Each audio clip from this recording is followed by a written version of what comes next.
Hey everybody, welcome to Culinary Characters Unlocked. I'm David Page. On this episode, a James Beard Award-winning chef and restaurateur who's been called a dreamer for his commitment to changing the way we eat, an obsession with local ingredients raised in what he considers to be the right way, at the same time that he says the farm-to-table movement is more or less dead. Here's Spike Gjerde. Chef, how you doing? Thanks for being here. Great. Good to be with you. Great to have you. Looking at your background, I am struck by the fact that you are obsessed with local product and clean ways of raising and using food. Where'd that come from? No idea. Well, it's been great chatting. Thanks. Seriously. I guess if I can't answer that, who can? I don't know where it came from. I didn't start that way. I had restaurants here in Baltimore for years, which we operated in more or less a conventional way. But gradually I became more aware of kind of a couple things. Well, A, that there were really great things happening locally, and also that some of the practices that were involved in producing the food that I was using in restaurants, I couldn't really support, or I shouldn't be supporting. Like what? Industrial farming? Yeah, industrial farming, confined animal feeding operations, industrial scale farming of corn and soy here in Maryland, which is a major pollutant in the Chesapeake Bay, which is near and dear to us in every way. I think more broadly, negative impacts on habitat around the globe, destruction of rainforests in Brazil, destruction of other habitats for things like avocados and limes and palm oil. I read a positive review of one of your places in which the writer referred to you as a dreamer. Yeah. I've heard that. I've also been called an extremist. I'll take dreamer, though. A little crazy? Do they throw that one in? At times, I think that's been kind of a part of the subtext, of what we do here at Woodbury and what we're trying to do beyond Woodbury. Woodbury being one of your many restaurants. It's all under your restaurant company is called the ECHO Project, right? ECCO? That's the new company that the new restaurants are kind of umbrellaed under. So the ethos of all of your restaurants, and you got a bunch and have had over the years, is what? What are the principles you're trying to apply that are not traditional and may get you branded kind of nutty? I think it's more of a question than a concept. What's the best way to go about feeding ourselves? And that question, there's a lot implied there. For example, that we should be feeding ourselves, that it's not someone else's job or responsibility. Ultimately, I, for one, think that corporations should have as little to do with that as we can manage. That's how it's taken shape over the years. And I think at this point with the ECHO Project, we are kind of opening that conversation up a little more to a more broad way of thinking about where our food comes from, who's growing it thoughtfully, where and how and who is producing food that has like the most positives and the least negative outcomes. Well, almost everything you're using is incredibly local, right? You've got suppliers by name on your website and I assume on your menus. We've done that for a long time. We did that when it was kind of the vogue to do that, and we've continued to do that because that's what we believe is important. I, for one, kind of believe that farm to table had its moment and that it's more or less dead. Well, certainly not at your places. No, because we think that the questions around how we feed ourselves are at least as urgent now, 20 years after opening Woodbury Kitchen, as they've ever been. But the phrase farm to table and the idea or the way that it was kind of iterated on by others has, I think, come and gone. In what way? How's it come and gone? I mean, I see it. Lots of chefs say that's what they do. Yeah, I can't really comment on how others do it, but I guess I shouldn't. But I don't think there's a real connection with why we should be thinking about where our food comes from in a critical way. I have a little riddle to that effect. Can I? Go ahead. Why did farm to table die? Why? It wasn't sustainable. That's quite funny, but why isn't it sustainable? It's because the whole sustainability conversation is a little bit of a charade, don't you think? Explain why. What do you mean? When we're using the word sustainability, I guess, or sustainable, what do we even mean? Does anybody ever talk about what that means? Is sustainable throwing the can in the right trash receptacle without knowing what's going to happen to it or what that actually means? Or does it actually contribute to a better outcome than if we just threw it in the landfill? We're not focusing on where we're headed. We're just focusing on kind of giving things pleasant sounding names like sustainable, like farm to table. There's even a risk that we do that with the term, I think, which is a better term and better thinking with the term regenerative. One of your pillars from everything I read is regenerative farming. What the hell is regenerative farming? Using the term regenerative and describing farming as regenerative is an attempt to be more specific about not just, how we're farming, but what are those outcomes? And one of the outcomes we'd like to see, I think, from farms is that soil health and vitality is not only maintained, but hopefully increased. And that by the act of farming, we're actually contributing, say, to soil health and not also contributing to, say, more toxic chemicals in the environment. the things you tout that I've read, it's not just where the food comes from, but it's what happens throughout the cycle, composting, preservation efforts on a large scale. Is anyone else doing this? A number of folks are. It thrills me to see when people kind of start to take these questions a little more seriously. And I'll be the first to admit that in an already challenging business environment and an already challenging industry, trying to address these issues, these questions, it can add almost what might feel like an almost intolerable level of complexity and difficulty. Restaurants are well known as challenging businesses to run and to be successful in. When you start to try to answer these other questions along with that, and when you start to make decisions that aren't strictly business decisions in the kind of the old-fashioned sense of the word, in other words, how can I make more money doing this? Then it can provide a challenging picture. But the alternative to me, it's just not, I can't imagine just like saying how much Coca-Cola and whatever can we sell here. Well, let's talk about how you got here. You were born in farm country, right? In the most superficial way, I was born in Iowa. We still have family in Iowa, but I was never on a farm in Iowa. And my family moved here when I was 6. And I've been a suburban kind of kid and then a Baltimore City resident since I was 25. Grandpa doesn't have a farm in Iowa where you pick corn in the summer and it's all idyllic? Nope. Something in your blood? Nope. Because Des Moines is Iowa and yeah. Yes. Yeah. So your folks moved to Baltimore. Well, what kind of upbringing did you have? As kind of a middle of the road suburban upbringing as you could ever hope for. There was a lot I loved about it and a lot I knew it wasn't going to be for me as an adult. Okay. What part did good food play in family life when you were a kid? I don't have the grandmother's apron string story. I used to feel a lot of kind of regret about that. You're incomplete as a chef. I know. I also don't like to hunt. I don't like to kill things. And I always felt like, am I really a chef here? I don't have an honest story. Hey, I don't like to fish. I mean, it goes down to that level for me. No, I don't like to fish either, really. But anyway, I just was always interested in food. I got more interested when I went away to school. I was studying philosophy and I was working for free overnight in a bakery. Where were you going to college? Middlebury in Vermont. There have been a few pairs of Birkenstocks worn there. Totally. Okay, so you show up in Vermont. That's when the light goes on. I want to do something culinary, even as you study philosophy? Yeah, I think that was it. I found this little bakery and I was just mesmerized. I had never really had an experience with food that I felt drawn to in the way that this little bakery run by this couple, I was just transfixed. And it took me a few weeks. I would go in there and buy a loaf of bread or something. It was very rustic. They did very little. It was all bread. They didn't do a lot of sweets. They were baking sourdough, full-on sourdough bread, naturally leavened bread this would have been the 80s. The mid 80s. This was a little counterculture bakery tucked away in an old mill. The thing was, it took me weeks to even ask. Like, I thought, this place is so cool. There must be a line out the door with people wanting to, I didn't know the word stage at the time, but I wanted to stage. Which translates to work for free. Yes. And I got up the nerve to ask the baker, who was one of the sweetest and nicest people I've ever known. And he said, "What? You want to work for free?" Sure.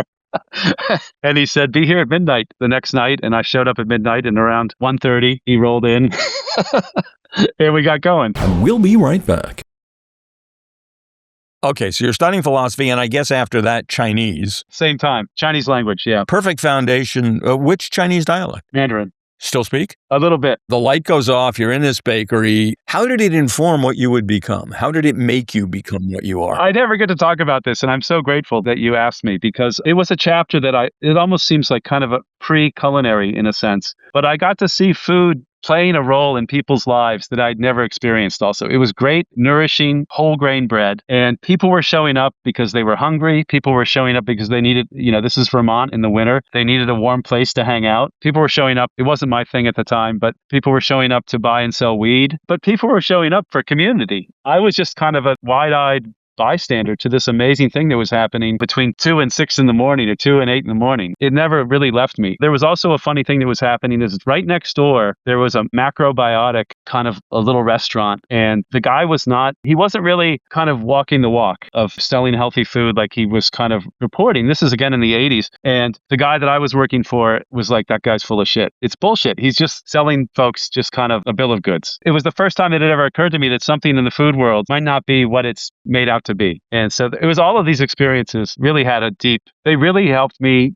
on this path. And there is a connection between philosophy and even to a certain extent studying a language like Mandarin when you end up in a professional kitchen. And what is that connection? It's a willingness to kind of step back and look at things. A lot of what we're taught and what we experience in kitchens are kind of more or less received wisdom, right? They are kind of the way things are done. There's still to this day, I think, a lot. It's maybe different than what it was 20 or 30 years ago, but there are a lot of practices that are now accepted as kind of this is the status quo. This is how it's done. And I think cooking in general, and I think in particular, cooking in professional kitchens can use a little critical interrogation from time to time. And I think that's a lot about what happened eventually after some years. That's what happened at Woodbury. Okay, so let's get you from thrilled observer to a chef who would eventually win a James Beard Award as best chef in the Mid-Atlantic. You haven't been to culinary school. You decide not to open a philosophy or Chinese store. Take me through the path. Hit the high points for me. What were the big moments and how'd you become a chef? The next moment without which I wouldn't be sitting here talking to you and none of this would have happened was I was walking down East Baltimore Street. I was trying to restore a 1930s Dodge Brothers pickup truck. As we all do. Yes, it's what you do with a philosophy degree.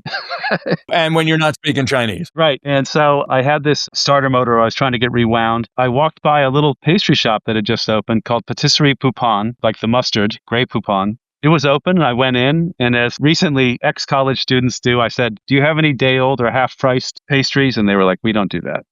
They kind of like, then I was like, well, can I get a job? They were like, bring back a resume. I did that. I kind of made up a resume. I had the experience in the bakery in Vermont and not a lot else. But I did bring back what I had typed out, and I got a job there at Patisserie Poupon with Joseph and Ruth Poupon, who were the owners and proprietors. And I was essentially the first employee, and Joseph was my first real chef. And he was a pastry chef trained in the classical mode of French pastry, born and raised in Brittany in France, and moved to the States when he was pretty young and had worked in a number of notable pastry shops and classic French restaurants, and then opened a small pastry shop here in Baltimore. What makes great French pastry great? To me, it's just an attention and a way that great textures are achieved and combined. I don't think there's any other métier that really accomplishes what French pastry accomplishes in the way that it does. It's just an attention to the most delicate crunch or crispness or smooth creaminess and all of those things. I don't think there's anything that really matches it. Do you die when you see that item that they call a croissant being sold at Burger King? I remember the day when that came out. I would have been watching TV and, they were advertising it. I might have still been at Poupon. I recently departed, but still was and always will kind of carry the torch for French pastry. And it seems kind of commonplace at this point, but it was shocking to me that could happen, that someone would kind of desecrate the perfect French pastry. That did strike a nerve. I'm not going to lie. Well, as a Jewish kid from New York, I cry every time I see what's happened to the bagel. Yes, I can relate. Okay, you still aren't a chef. Well, yes, you're a pastry chef. I'm barely a pastry cook at this point. Barely. Well, bounce me through your career. I want to get to Woodbury, but how'd you get there? At that moment, I was barely a pastry cook, but I knew that the thing for me was going to be restaurants. Why'd you know that? Everything you've done is pastry. I knew it the way that some people know that they're Yankees fans. Which is a tragedy, but still. Exactly. I was drawn to, I was going to open a restaurant, come hell or high water. And use those degrees in philosophy and Mandarin. 100%. My mother did cry when I let her know that I'd gotten this great job at this pastry shop. And she felt like, there goes my son's future. And there goes the 4 years at Middlebury. And she was disappointed. So you've disappointed the family, but you're in the food biz. Okay, continue the story. So I left Poupon. I worked in a couple restaurants here in Baltimore. I still have these great, vivid memories of being very early in my career as the, quote, pastry chef now in a restaurant. The first was called 2110. It was a great, small little bistro run by a passionate young chef named Benny Gordon. I learned a ton there. I then went to another place called Café des Artistes, not the one you might be thinking of. I've been to that one. This was another one, entirely French owned and operated. So that was really kind of a continuation of my deep dive into all things Gallic. Lastly, and kind of the oddest stop before opening my own place was a year at the Center Club, which was a dining club, a membership club. A rich people, snooty kind of... It's a business place where you do lunch. It does way more lunch than dinner. What was lunch? Was it over sole? Was it a hamburger? What? It was that kind of stuff.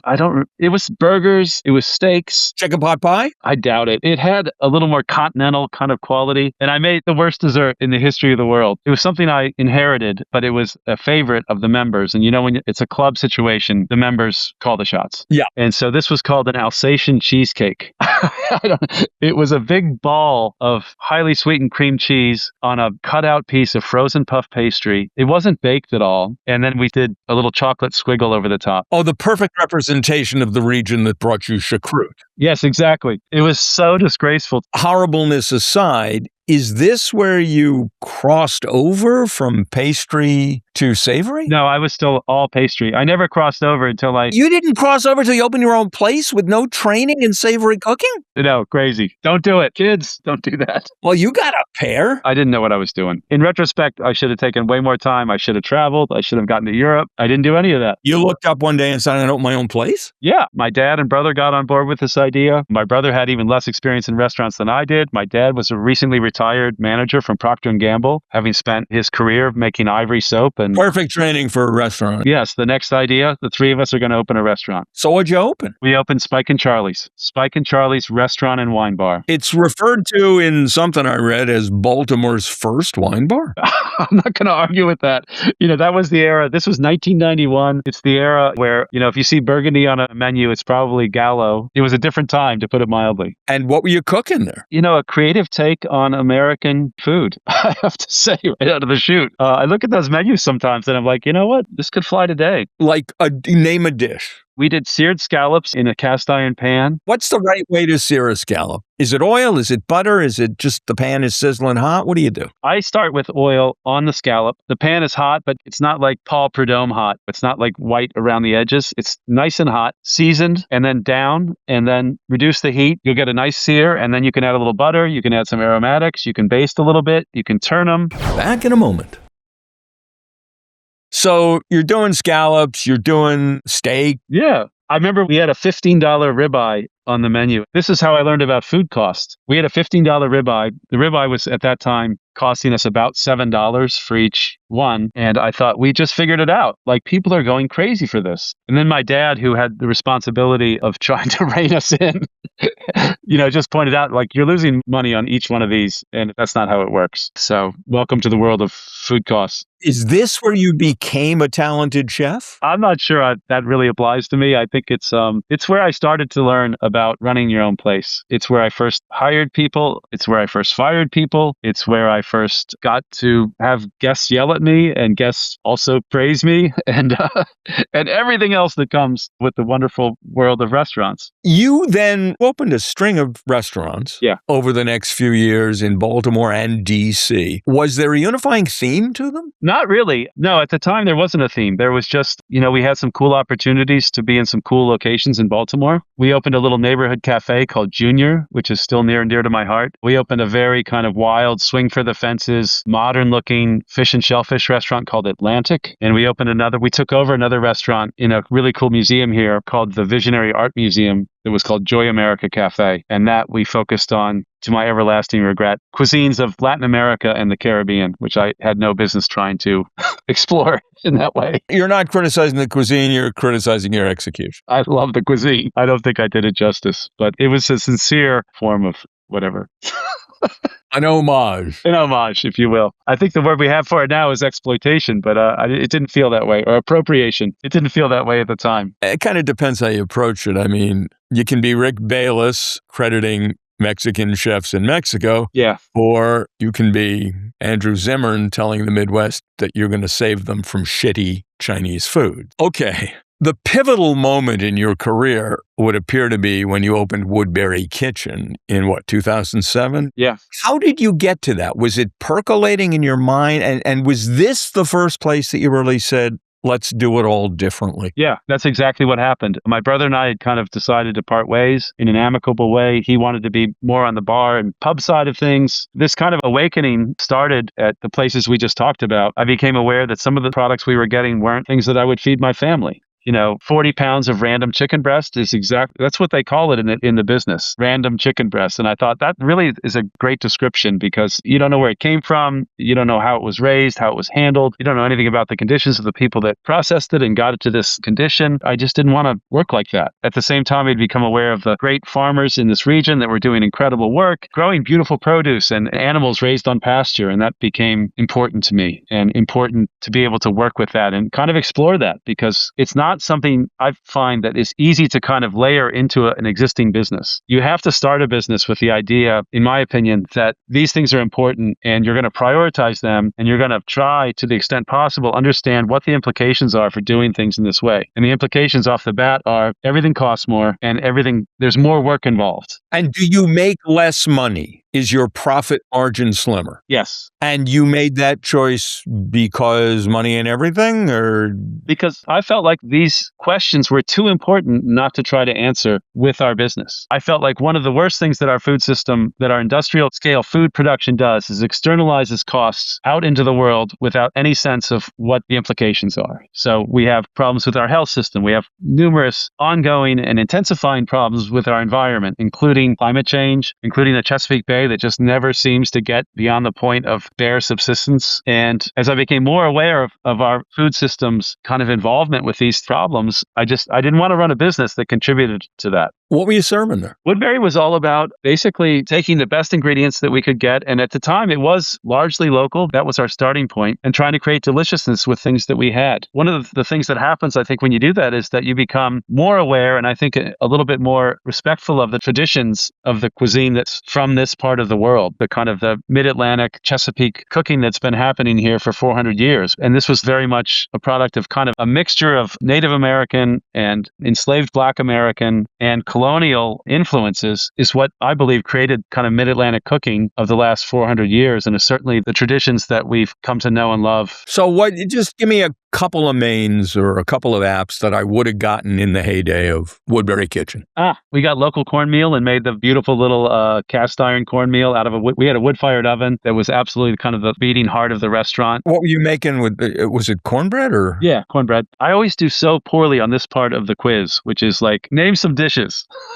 We always feature rockfish. Rockfish is the most important fin fish in the Chesapeake Bay. Everybody else in the world calls it striped bass, but here on the Chesapeake, we call it rockfish. Rockfish was always on our menu. Done how? I mean, you keep referencing French cuisine, so did you bathe it in butter? No, I had kind of moved on from a lot of what I had learned with Joseph and at the other places. It was very much kind of the American idiom. Cast iron, wood-fired oven. In general, I don't use aluminum pots and pans. We don't use nonstick pots and pans. So there was a lot of searing, a lot of high temp. You had a 12-year run there. You won the James Beard Best Chef Award for the Mid-Atlantic. Was it the pandemic that made you close down? Yeah. But a few years later, you came back. I mean, you've got, what do you call it, a Woodbury Tavern? Coming out of the pandemic, we thought, what's going to work here? Woodbury was the kind of restaurant, we were kind of remote as far as our location. It was, I think, largely viewed as kind of a special occasion place. It wasn't by any stretch white tablecloth. And it was the kind of restaurant, it seems to me, that really took it on the chin during COVID. And we struggled to kind of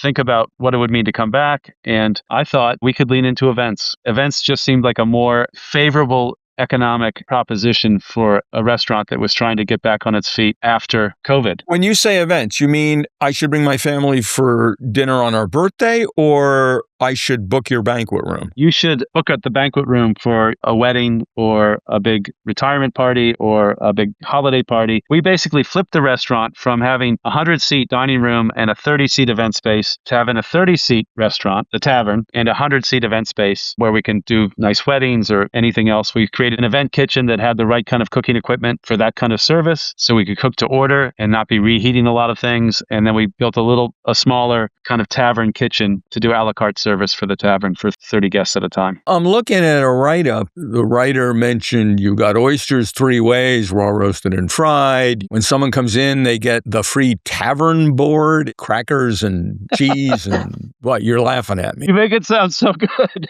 I make it sound good or bad? What? I had this vision. I thought it would be really cool. We had a local woodworker who had actually worked here at Woodbury for a long time as a great bartender, but he had started his own business. He's a very talented woodworker, and he made these beautiful little wooden trays, and that's the tavern board. And the idea when we started was like, this will be a really lovely experience where everyone comes in, you sit down, you order a drink, you get this beautiful little walnut board with little delicacies, beautiful little snacks, a crudité that's kind of in season. People were just coming in for the board.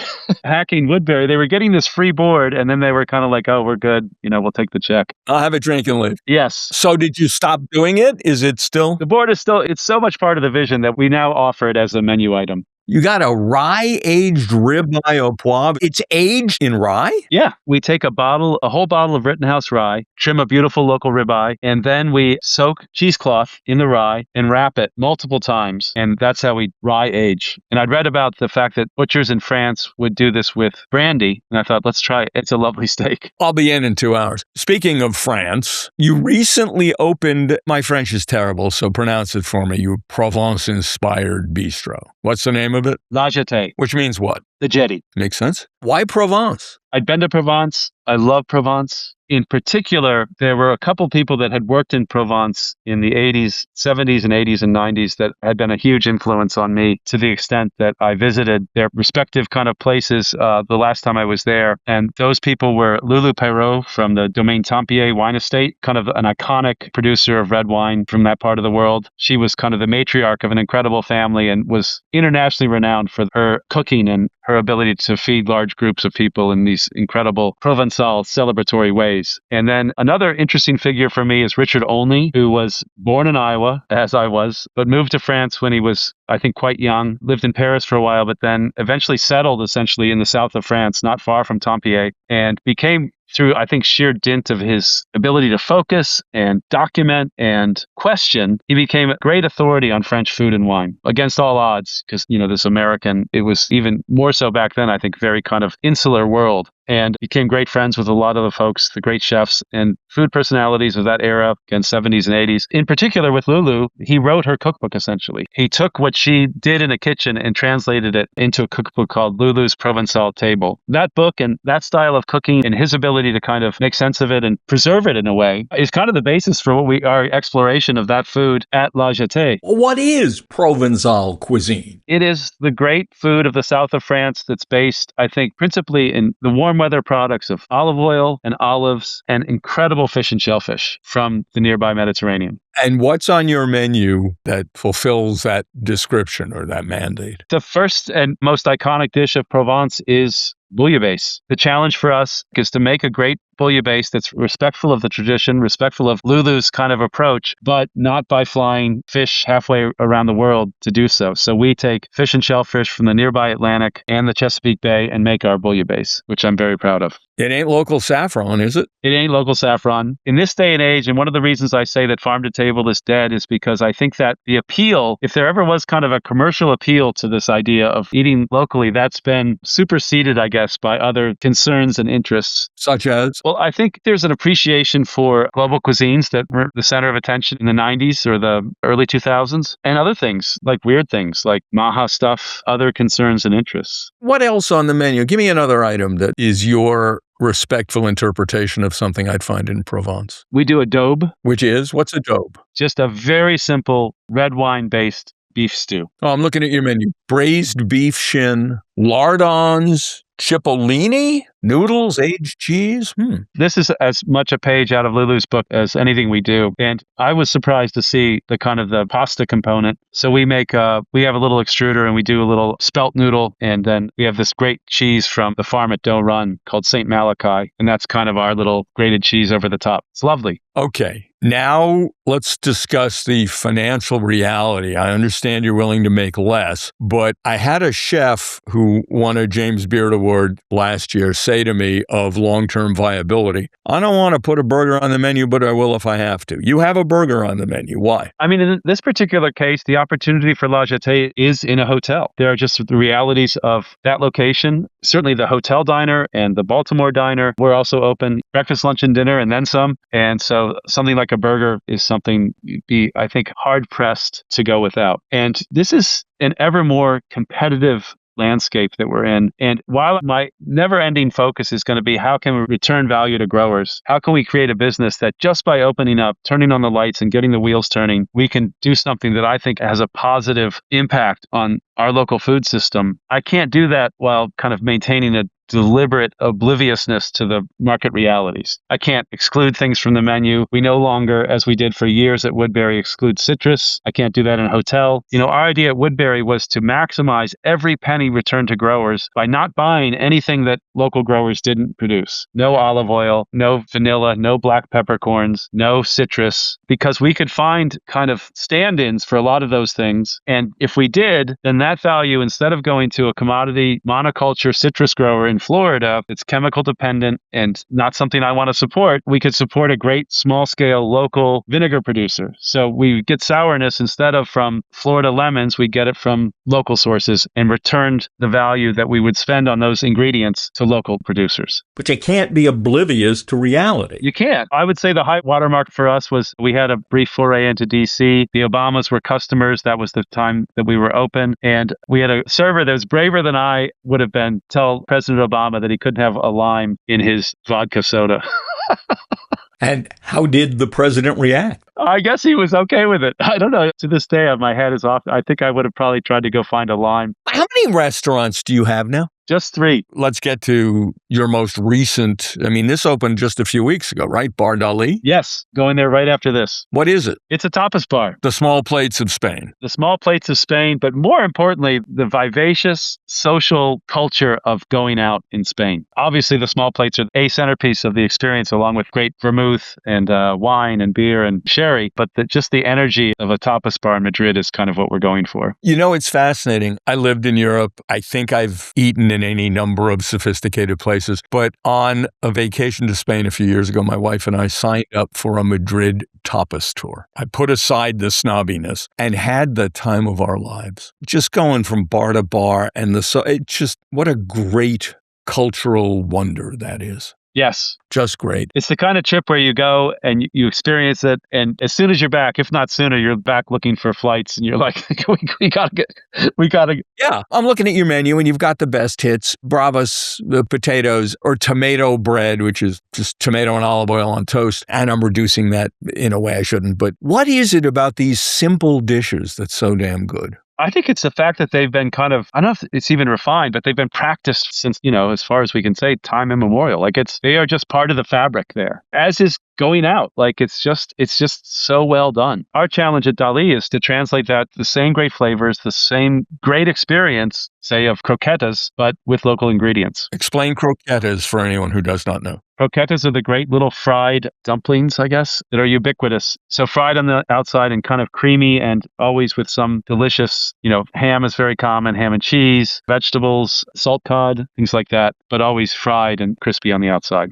Unbelievable. Plans for new places going forward? We are working on new things. The idea with the Echo Project is to kind of expand the appeal of local products, take everything we've learned for 20 years at Woodbury Kitchen around what it takes to support great, thoughtful, regenerative local production and beyond, and apply that to new ideas. So that's what La JETEE is. That's what Bar DALI is. We're working on our kind of swing for the fences now is a Italian-inspired and themed market and production space and restaurant all under one roof. People have asked me if it's kind of like Italy, and I'm not mad at that comparison. If we can kind of be the Italy of Baltimore, that wouldn't be the worst outcome. Well, you're going to have to make a visit or 12 over there to look for products. So if you need any help, I'm available. You got it. There's a lot to it. We're doing our own pasta production there, our own baking, bread and pastry. We're going to be making our own gelato and fresh mozzarella. There are a lot of moving parts, which seems to be some aspect of how my mind works. You brought a vision to this. Are you satisfied that you're achieving it? Nothing's perfectly achievable, but do you feel good about how it's gone? I feel for the first time in a while kind of cautiously optimistic that we can kind of make a difference. Unfortunately, I think the story of the last 20 years while Woodbury's been around has been one of even further consolidation of kind of the biggest and I think some of the more kind of noxious players kind of in global food, large-scale industrial production and processing, which I don't think does any of us any favors. So I feel like the questions that we can answer on our own for ourselves are still pressing, and there's still a lot of work to do around that. And that's where I feel like we can start to chip away again, I think, with businesses that do that for this region, for our growers, and for the folks that care about great food and beverage and our ability to feed ourselves. You're doing a terrific thing. Keep up the good work. Well, thank you. So are you. Thank you. And it's been a pleasure to meet you. What a terrific conversation. Chef, thank you so much. Thank you for the conversation. Really enjoyed it. Spike Gjerde on Culinary Characters Unlocked. I'm David Page, and I'll see you next time.